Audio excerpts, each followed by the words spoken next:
Benjamin, एक ताकतवर CEO, अपनी शादी से पहले एक सामान्य मेडिकल चेकअप के लिए अस्पताल गया, लेकिन वहां अचानक उसकी मुलाकात उसकी एक्स वाइफ एना से हो गई। एना को इतना पीला और कमजोर देखकर वह पूछने ही वाला था कि क्या वह बीमार है, तभी उसकी मंगेतर एमिली ने तुरंत उसका हाथ पकड़ लिया और घमंड से ऐलान किया कि वह और बेंजामिन जल्द ही शादी करने वाले हैं। उसने नकली मुस्कान के साथ एना को शादी में आने का न्योता भी दिया। एना ने विनम्रता से मना कर दिया। उसने उन्हें शुभकामनाएं दी और आंखों में आंसू लिए चुपचाप वहां से चली गई। बेंजामिन उसे जाते हुए देखता रहा। उसके मन में अजीब सी भावनाओं का तूफान उठ रहा था जिसे वह समझ नहीं पा रहा था। संयोग से उसने डॉक्टरों को एना की हालत के बारे में बात करते हुए सुना। एक डॉक्टर कह रहा था कि ऑपरेशन के बाद उसके बचने की संभावना बहुत कम है और उन्हें हर स्थिति के लिए तैयार रहना चाहिए। 5 साल पहले एक हादसे ने एना की जिंदगी पूरी तरह बदल दी थी। अब वही एना अपनी बेटी के स्कूल के बाहर बेंजामिन से घिरी हुई थी। बेंजामिन की आंखों में ठंडापन था, जैसे वह उसे सिर्फ एक लालची औरत समझता हो। उसे लगा कि एना की वापसी सिर्फ पैसे ऐंठने की चाल है। उसने उसे $1 मिलियन का चेक थमा दिया और कहा कि बच्चे को लेकर हमेशा के लिए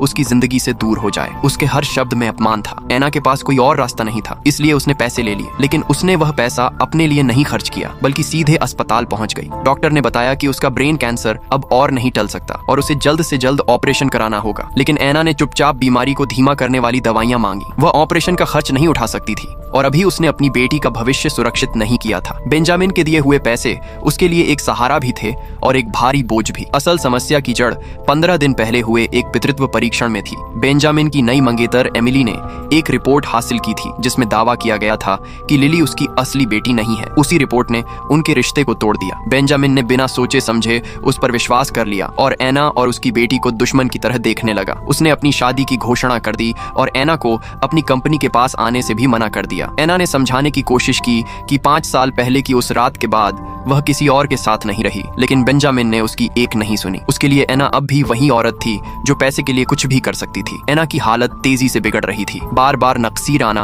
और याददाश्त खोना इस बात का संकेत था कि उसका समय कम होता जा रहा है। लिली के महंगे स्कूल की फीस पहले से ही उस पर भारी बोझ थी। आखिरी चोट उसके अपने परिवार से मिली। उसकी माँ लिंडा ने फोन करके $5 लाख मांगे ताकि उसका भाई टॉम शादी कर सके। जब एना ने अपनी गंभीर बीमारी के बारे में बताया तो उसे सिर्फ बद्दुआएं मिली। उसकी माँ ने कहा कि वह जल्दी मर जाए, लेकिन उससे पहले पैसे दे दे। इतना ही नहीं, उसके माता पिता ने उसके नाम पर इंश्योरेंस भी करवा रखा था ताकि उसकी मौत के बाद पैसे मिल सकें। इस दुनिया में उसकी बेटी के अलावा कोई भी उसे प्यार नहीं करता था। इस असहनीय दबाव में एना ने एक दिल तोड़ने वाला फैसला लिया। वह अपनी बेटी के लिए एक अच्छा घर ढूंढेगी। उसने माइकल नाम के एक व्यक्ति से संपर्क किया जो एक दत्तक परिवार से था और लिली को सौंपने की तैयारी करने लगी। बातचीत के दौरान माइकल ने उसकी हिचकिचाहट और दर्द को समझ लिया। उसकी बीमारी के बारे में जानकर उसने उसे एक उम्मीद दी। एक मशहूर ब्रेन स्पेशलिस्ट प्रोफेसर विलियम के बारे में बताया। पहली बार एना को उम्मीद की एक किरण नजर आई। अपनी बेटी के लिए उसने जोखिम उठाने और ऑपरेशन